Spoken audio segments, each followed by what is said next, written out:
Hello दोस्तों, dictation start होगी 3 second बाद।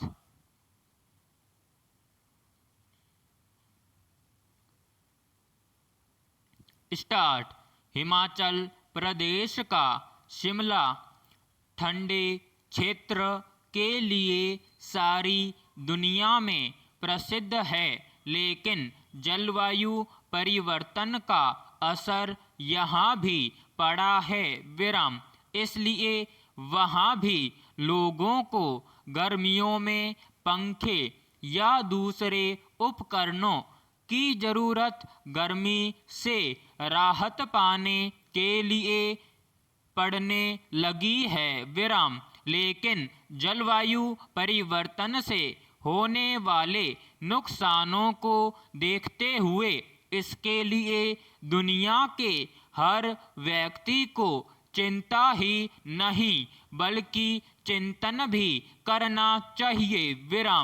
जब हमें यह महसूस होता है कि हमें कोई बीमारी होती है तो हम झट से उस बीमारी से छुटकारा पाने के लिए इलाज कराने लगते हैं। बीमारी और न बढ़े और यह जानलेवा न बन जाए, इसके लिए परहेज करते हैं। लेकिन आज प्रकृति हमारी गलतियों के कारण बीमार हो रही है। बहुत अफसोस की बात है कि इसके इलाज के लिए हम गंभीर नहीं हैं। पैराग्राफ। असल में जिंदगी का सौंदर्य बोध इस पूरी सृष्टि के कण कण में समाया हुआ है। इसी की तलाश में यानी जीवन की खुशबू के लिए हमारे पुरखों ने तमाम ग्रंथों की रचना की। सवाल सिर्फ इतना था कि जीवन की समरसता को बचाया जा सके। लेकिन विज्ञान के इस आधुनिक युग ने तो सौंदर्य बोध की परिभाषा ही बदल दी है। आज जीवन का सौंदर्य बोध महज प्रतियोगिता, होड़ और तेज रोशनियों का उत्सव बन गया है। इधर चमक तो बढ़ी है, लेकिन उसमें से जीवन तत्व का प्रकाश गायब दिखता है। इस चमक के पीछे खुशबू कहीं गायब हो गई है। ऐसा लगने लगा है कि हम धीरे धीरे एक नई आभासी दुनिया में विचर रहे हैं और जीवन की मौलिकता को छोड़ते हुए अपने मन मस्तिष्क से खाली हो रहे हैं। वास्तविक सौंदर्य बोध का रस कहीं पीछे छूट गया है।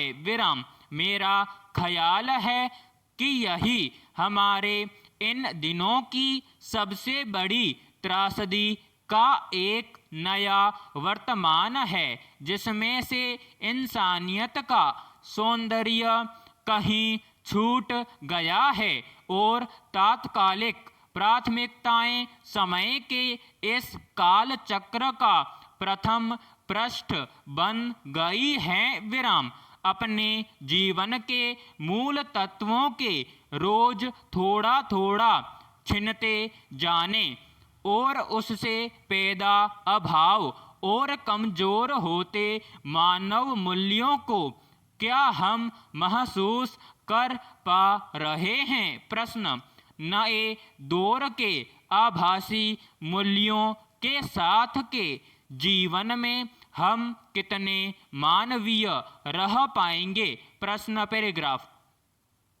नाना जी की कर्मभूमि साधना स्थली चित्रकूट में आकर लगता है मानो नाना जी चित्रकूट के जन जन पशु पक्षियों, प्रकृति और मंदाकिनी से अंतर वैयक्तिक संचार करते थे। विराम वे अपने संवाद से, संचार से सबको सेवा और स्नेह का स्पर्श देना चाहते थे। विराम सामूहिकता, सहभागिता के संस्कार की संगत देना चाहते थे। विराम संवाद में समरसता थी, सुगीत था, संगीत था, सौहार्द था, शील था, सौम्यता थी, सहजता थी, संवेदनशीलता थी और श्रेय लेने का भाव कहीं नहीं था। विराम भाव था तो केवल सर्वमंगल का। विराम एक धार्मिक नेता ने कहा था कि मैं प्रार्थना करता हूँ ईश्वर नाना जी को सुदीर्घ आयु तो दें, पर उन्हें मोक्ष न दें। विराम उन्हें इसी धरा पर जन्म दें जिससे भारत को विश्व गुरु बनाने का सपना पूरा हो सके। विराम समाप्त।